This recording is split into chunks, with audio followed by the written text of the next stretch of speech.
This was a note that Gavin wrote me. He was maybe 4 or 5. A letter his son wrote when he was a little boy, family moments captured in a frame. These are the reminders Brandon Guffey keeps of his eldest son, Gavin, nearby. This was the grave marker, the temporary grave marker that was on his grave.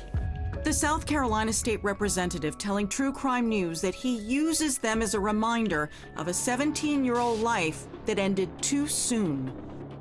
I felt like Gavin was living his best life. He had a little bit of the, you know, the 17-year-old that's got girls chasing him. But when he attracted the attention of someone he met on social media, it turned out to be a ruse. Gavin was being coerced into sending compromising photos by a criminal posing as a young woman. The imposter demanded money from Gavin and threatened to expose him on social media if he didn't pay up. I had a political event that I was at. I came in shortly after midnight. Brandon didn't know his son was being threatened. He says when he arrived home, Gavin was in his room playing video games. After finishing up some emails, Brandon went to kiss his boys goodnight.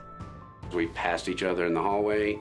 He starts to go into the bathroom and just say, "Good night, buddy, I love you." And I continued on into the next room to go and kiss my 4-year-old son. And as I leaned down to kiss him, I heard what sounded like a bowling ball falling, crashing through shelves. I kicked in the door. Gavin was laying in between the bathtub and the toilet. Worried that his son had fallen and hurt himself, Brandon would quickly learn it was so much worse. I smelled gunpowder, and there was a pistol laying beside of the bathroom toilet. Gavin Guffey, the 17-year-old recent high school graduate with long black hair and a beaming smile, died by suicide. And I had no clue why Gavin took his life. None of us did. There was no signs. He was just on a video game with friends at midnight. And by 1:40 a.m., he had taken his life. And I started thinking, did I cause this? Was he hurting? As the days went on, Brandon learned that a young family member was also being harassed on social media. It turns out to be the same person who was harassing Gavin using sextortion. I had no clue what sextortion was. The FBI defines sextortion as someone threatening to distribute private or sensitive materials if the victim doesn't provide money. And Brandon would soon learn that his middle son was also getting messages. My 16-year-old walks out of his room and he picks up his phone and he says, "I don't know who the hell you are, but quit calling." And he hangs up. And I said, "Who is that?" He said, "I don't know. Somebody keeps calling me from Instagram." The grieving father worked with the FBI to find the imposter, at times sending messages to the person who was speaking to his son. But this message said, "Did I tell you your son begged for his life?" with a laughing face emoji. And that infuriated me. The South Carolina legislator worked to turn his anger and grief into action, passing Gavin's Law, which makes sextortion of minors an aggravated felony if it involves physical harm. The law also requires schools in the state to teach students about the crime and how to identify potential scammers. This is the signing of Gavin's Law. A copy of Gavin's Law hangs in his office, the signed piece of legislation bearing the name of his son, but bringing justice to the person who allegedly victimized Gavin would continue to be a challenge. I was very naive to think that law enforcement would be able to bring the person that attacked Gavin to justice, considering that it was in another country.